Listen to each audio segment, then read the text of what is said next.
back to the channel. Long time no see and I'm really sorry for the delay in the videos. But yes, अब मैं आ गई हूँ अपनी reading update लेकर कि मैंने जनवरी, फरवरी और मार्च में कौन कौन सी किताबें पढ़ी। मैं बहुत ही ज़्यादा बिजी थी बट मुझे लगता है कि स्टिल मैंने मैनेज कर लिया है ठीक ठाक रीडिंग को अपने। तो yes, without any further delay, let's get in the video. Okay, so here are the books which I have read quite a lot, right. तो मैं सही कह रही हूँ, मैंने काफ़ी पढ़ा है।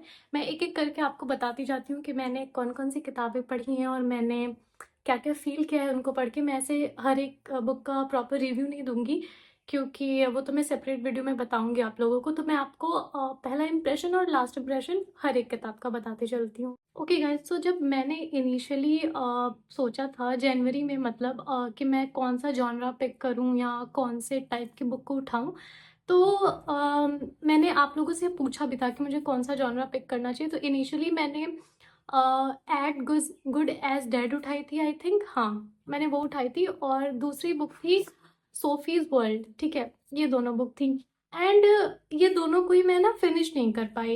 Add as good as dead को और सोफीज वर्ल्ड को मैं ख़त्म नहीं कर पाई। मैंने इसको थोड़ा थोड़ा पढ़ा। एज गुड एज डेड को आई थिंक मैंने 100 पेजेस पढ़ा और सोफीज वर्ल्ड को भी मैंने ऑलमोस्ट उतना ही पढ़ा।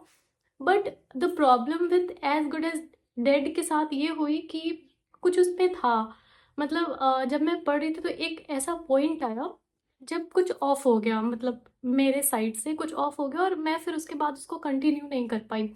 स्टार्टिंग में मुझे अच्छा लग रहा था पर ना कुछ एक एक छोटा सा कुछ मिसिंग हो गया मेरे से, मतलब मुझे वो कुछ पसंद नहीं आया और फिर मैंने उस बुक को कंटिन्यू नहीं किया और मैं कर नहीं पाई एक्चुअली।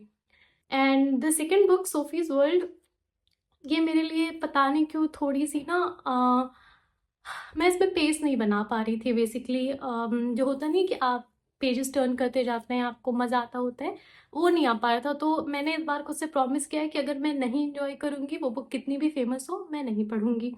तो मैंने वही सोचते हुए और बहुत अपने दिल पे पत्थर रखते हुए इस बुक को कंटिन्यू नहीं किया। मुझे बहुत बुरा लगता है, पता नहीं क्यों, जब मैं बुक को बीच में ही छोड़ती हूँ तो। बट स्टिल क्या कर सकते हैं, काफ़ी ये बुक ऐसे हैवी भी थी तो मुझे लगा कि यार इतनी हैवी बुक पढ़ने से अच्छा है कि दूसरी बुक उठाई जाए। नेक्स्ट बुक मैंने उठाई too good to be true. मैं इसके बारे में क्या बताऊँ, मतलब आपको, आपने अगर मेरा रिव्यू देखा होगा तो आप मेरी भावनाएं समझ पाएंगे कि मैं इसके बारे में कुछ भी नहीं बोलना चाहती।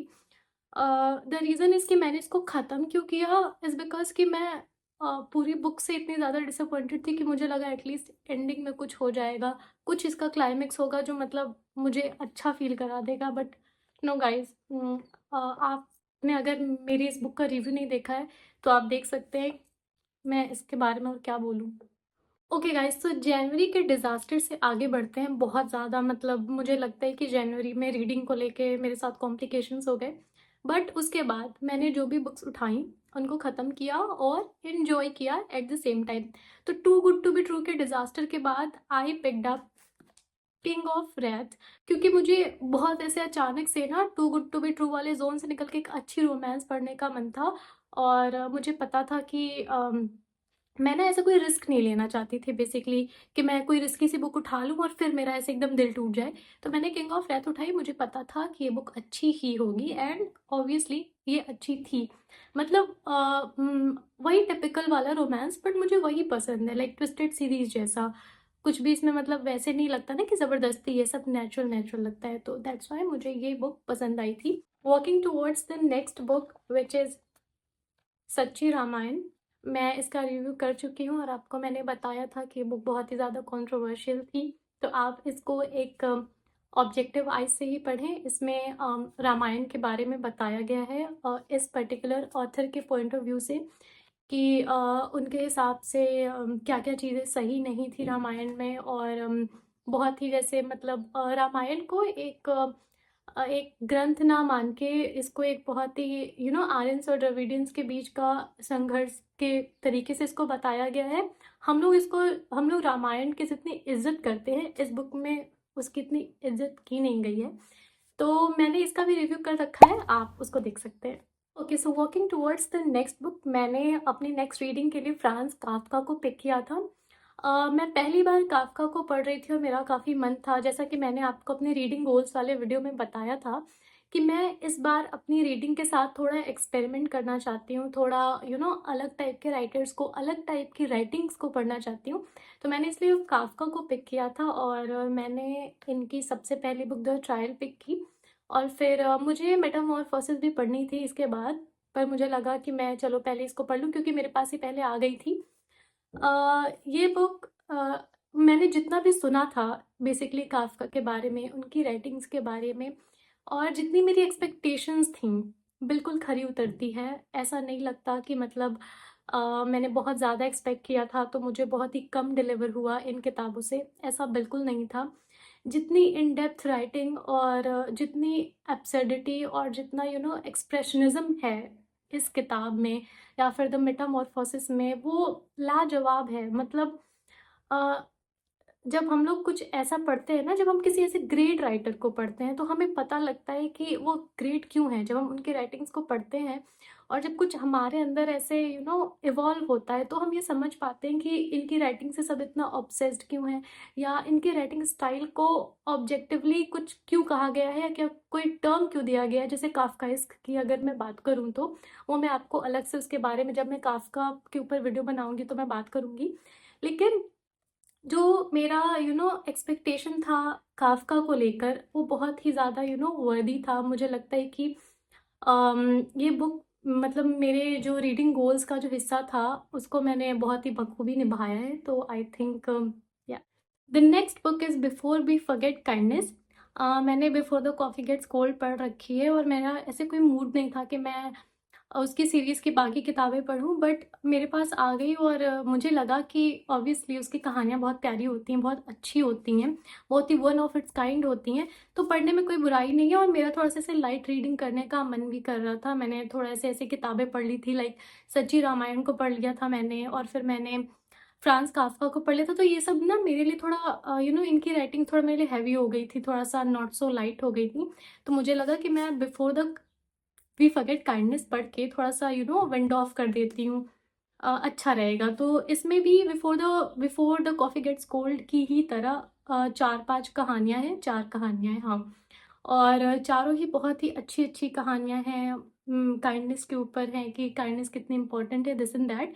तो मैं आपको वो भी एक अलग वीडियो में बताऊँगी, बट येस, अगर आप चाहते हैं तो आप इस बुक को पिक कर सकते हैं for the light reading. Next मैंने फिर से फ्रांज काफ्का को पिक कर लिया क्योंकि मुझे बहुत लोगों ने बोला कि जो ट्रायल पढ़ ली तो मेटामॉर्फोसिस भी पढ़ ही लो क्योंकि वो उनकी बहुत ही ज़्यादा फेमस बुक है और सबने पढ़ रखी है और बहुत ही अच्छी स्टोरी है उसकी।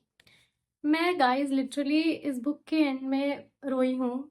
द ट्रायल में ऐसा नहीं हुआ। द ट्रायल में yes I got emotional, but इसको पढ़ के मैंने रोया है एंड में। छोटी सी कहानी है, लाइक ऑलमोस्ट 100 पेजेस की ही होगी, हाँ 100 पेजेस की होगी, बट इतनी पावरफुल स्टोरी, इतनी स्ट्रॉन्ग स्टोरी और इतना डिफरेंट पॉइंट ऑफ व्यू, इतना डिफरेंट पर्सपेक्टिव। मुझे काफ़्का की ये बात इतनी अच्छी लगी है कि कैरेक्टर जो फ़ील कर रहा होगा, आप डेफ़िनेटली वही फ़ील करने वाले हैं।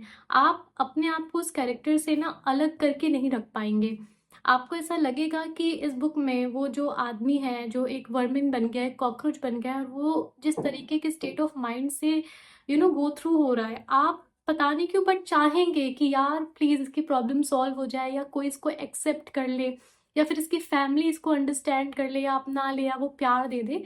मतलब आप इस कैरेक्टर के लिए इतने फ़िक्रमंद हो जाते हैं कि शायद आप भूल जाएँगे 2 मिनट के लिए कि आप कुछ फ़िक्शनल पढ़ रहे हैं, आप कोई फ़िक्शनल स्टोरी पढ़ रहे हैं। This is the best thing about this book. ये कहानी बहुत ही अच्छी है। मेटामॉर्फोसिस वाक़ई बहुत अच्छी कहानी, सबको पढ़नी चाहिए। The next book which I read was Jhumpa Lahiri's whereabouts. Initially मैं नेमसेक पढ़ना चाहती थी झुम्पा लाहिरी की, पर मुझे एक स्टोर में ये दिख गई। स्टोर में नहीं, बाहर के स्टॉल में दिख गई, तो मैंने इसे पिक कर लिया और मुझे लगा लाओ इसे पढ़ते हैं। तो ये बुक जो है वो स्ट्रीम ऑफ कॉन्शियसनेस टेक्निक से लिखी गई है और इसमें कैरेक्टर अननेम्ड है, कोई नाम नहीं है उस कैरेक्टर का, बस ऐसे-ऐसे वहाँ पे सैल्यूटेशंस हैं।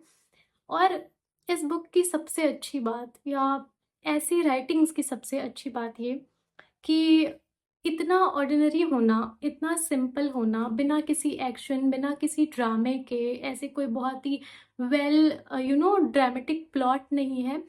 ऐसे राइटर्स, ऐसे ऑथर्स आपको प्यार करवा देते हैं उस ऑर्डिनरीनेस से, आपकी डे टू डे लाइफ से। आप नोटिस नहीं करेंगे वो चीज़ें, आप बाहर निकल रहे हैं, आप बाहर गए, किसी से मिले, आप घर में बैठे हैं, आप चाय पी रहे हैं। ये सब जो छोटे-छोटे मोमेंट्स होते हैं जिनको हम अप्रिशिएट करना भूल जाते हैं लाइफ में, या हम इनको वर्ड्स में बता नहीं पाते या कभी महसूस नहीं कर पाते। ये किताब आपके उन अनवॉइस्ड थॉट्स को वॉइस देती है, राइटिंग देती है। और मतलब मुझे ये स्लो राइटिंग्स, ये जैसे कि मतलब बस चल रही है कहानी शांति से, ऑथर के दिमाग में जो बातें आ रही हैं वो लिख रही हैं, ये बहुत ही सूदिंग एक्सपीरियंस है। Eight the same time her chapter में, इसका हर एक चैप्टर बहुत छोटा-छोटा इसका चैप्टर है, लाइक कुछ-कुछ चैप्टर्स तो बस एक पैराग्राफ जितने लंबे हैं, बहुत ही छोटे-छोटे चैप्टर्स हैं। और मतलब हर एक चैप्टर इतना पावरफुली स्ट्रॉन्ग है, डायरेक्टली आपको नहीं बता रहा कि वो क्या कहना चाह रहा है, या आप मतलब जैसे कि लिखा हुआ है कि आप पढ़िए। इसमें आपको खुद ही फाइंड आउट करना है कि आप उस चैप्टर से क्या निकाल के ले जाना चाहते हैं। झुम्पा लाहिरी की whereabouts is a must read guys, definitely पढ़िए। The next book which I read was love on the brain by Ali Hazelwood. See, मैं हमेशा से ही हेजलवुड की फ़ैन रही हूँ, उनकी राइटिंग्स की फ़ैन रही हूँ बेसिकली। और मैंने सबसे पहले उनकी लव थियोरेटिकली पढ़ी थी, नहीं, लव हाइपोथेसिस पढ़ी थी, फिर लव थियोरेटिकली पढ़ी थी, एंड देन दिस वन। मुझे पता था कि डेफ़िनेटली मैं इस बुक को एन्जॉय करने वाली हूँ, तो मैंने रिस्क नहीं लिया है बिल्कुल। हेज़लवुड की बुक थी तो मुझे पता था कि मज़ा आने वाला है, कुछ साइंटिफिक होने वाला है, साइंस के रेफरेंसेस आने वाले हैं बुक में। तो अगर आप कोई ऐसे साइंस एंथुसियास्ट हैं जिनको किताबों में ऐसे साइंटिफिक रेफरेंस चाहिए with the romance intact in it, आप वो साइंस वाला रोमांस चाहते हैं, तो इस बुक को डेफिनेटली पिक करिएगा, या हेज़लवुड बुक की कोई भी बुक को पिक करिएगा। आपको उसमें ना वो साइंस का तड़का मिल जाएगा। ये बुक हेज़लवुड की बाकी सारी किताबों की ही तरह है, जिसमें PhD, lab, chemistry, physics, bio, इन सब सारी चीज़ों का रेफ़रेंस रहता है। ये बुक पर्टिकुलरली डील करती है नासा से, और नासा के 2 साइंटिस्ट से, स्कॉलर्स से, जो अभी एक स्पेस एस्ट्रोनॉट्स के लिए हेलमेट्स बना रहे हैं, एक अलग टाइप का हेलमेट बना रहे हैं, तो उससे ये डील करती है बुक। जब मैं पर्टिकुलर इस बुक का रिव्यू करूँगी तो मैं आपको डिटेल में बताऊँगी कि इस बुक के बारे में क्या है। अदरवाइज़ अगर आप बहुत डिटेल में नहीं जानना चाहते और आप स्टिल बस जानना चाहते कि पढ़नी चाहिए नहीं, definitely go for it. And the last book which I read was, जो मैंने अभी कुछ ही दिनों पहले पढ़ के ख़त्म की है, The Lion Women of Tehran. मुझे बहुत टाइम से ये बुक पढ़नी थी। इंस्टाग्राम पे इतनी हाइप चल रही थी और मुझे समहाउ ऐसी इंस्टिंक्ट आ रही थी कि ये बुक अच्छी होने वाली है समहाउ। ये वैसी हाइप्ड बुक किताबों में से नहीं है जो मतलब आप पढ़ते हैं और आप डिसअपॉइंट होते हैं। नहीं, मुझे पता था कि ये बुक डेफ़िनिटली अच्छी होने वाली है, एंड 110% श्योर गाइज़, ये बुक सच में अच्छी थी, बहुत ही ज़्यादा अच्छी थी। अगर आपने थाउज़ेंड स्प्लेंडिड सन्स पढ़ी है खालिद हुसैनी की और आपने उसको एन्जॉय किया है, तो definitely go for this one. आपको वैसा ही वाइब मिलने वाला है इस बुक से भी। वुमेन ओरिएंटेड किताबें आजकल मुझे पसंद आ रही हैं, पता नहीं क्यों, बहुत ही ज़्यादा। और मैं अपने सिलेबस में भी वही सब पढ़ रही हूँ, तो इसीलिए हो सकता है कि मुझे अच्छी लग रही हैं। यस, ये बुक भी बहुत ही अच्छी है गाइस। 2 वुमेन्स के स्ट्रगल के बारे में बात करती है, जो कम्प्लीटली डिफरेंट बैकग्राउंड से बिलोंग कर रही हैं, और उनके अलग-अलग प्रायोरिटीज़ हैं लाइफ में, लेकिन समहाउ वो अपनी फ्रेंडशिप को भी उसी तरह से मेंटेन कर रही हैं। बहुत सारी चीज़ें होती हैं, ईरान का स्ट्रगल दिखाया गया है, ईरान के पॉलिटिक्स के बारे में बात की गई है। जैसे थाउज़ेंड स्प्लेंडिड सन्स में अफ़गानिस्तान के बारे में बात की गई थी। तो अगर आपको वैसी टाइप की किताबें पढ़ना पसंद है, तो definitely go for The Lion Women of Tehran. और बहुत ही इमोशनल बुक है, मैंने इस बुक को पढ़ते हुए भी रोया है। बट येस, ऐसी किताबें स्टिल बहुत अच्छी लगती हैं, तो yes, you can go for it. Okay guys, तो मुझे लगता है कि इतना स्वैम्ड होने के बाद भी मैंने थोड़ा बहुत तो पढ़ ही लिया है, सो प्लीज़ डोंट जज। आप मुझे अपनी रीडिंग जर्नी के बारे में बताइए कि आपने इन 3 महीनों में क्या-क्या पढ़ा है। And yes, one more thing is that कि आप मुझे बताइए कि आप इन किताबों में से सबसे पहले किस बुक का रिव्यू चाहते हैं, या किस बुक के बारे में हम लोग साथ में बात करें, तो मैं उस बुक का सबसे पहले रिव्यू लाऊँगी। वैसे मैं सोच रही हूँ कि मैं नेक्स्ट वीडियो काफ़्का की इन 2 किताबों पे लाऊँ, क्योंकि मेरे पास बहुत कुछ है काफ़्का के बारे में बोलने के लिए, और मैंने इनकी 2 किताबें पढ़ी हैं, तो आई थिंक मुझे ये ना मतलब एक ही वीडियो में मैं दोनों ही किताबों के बारे में बात कर पाऊँगी। बट स्टिल, अगर आप इसके अलावा किसी दूसरी बुक के बारे में रिव्यू चाहते हैं जो मैंने अभी इन 3 महीनों में पढ़ी हैं, तो मुझे डेफिनेटली बताइएगा, मैं नेक्स्ट वीडियो उसी बुक पे ले आऊँगी। And yes, so this is it for the today's video guys. I hope you like the video, and if you do, please like the video and subscribe to the channel. और मुझे अपनी reading list बताइए कि आपने कौन कौन सी किताबें पढ़ी या कौन कौन सी पढ़ रहे हैं. I would love to read them. Till then, bye bye and take care.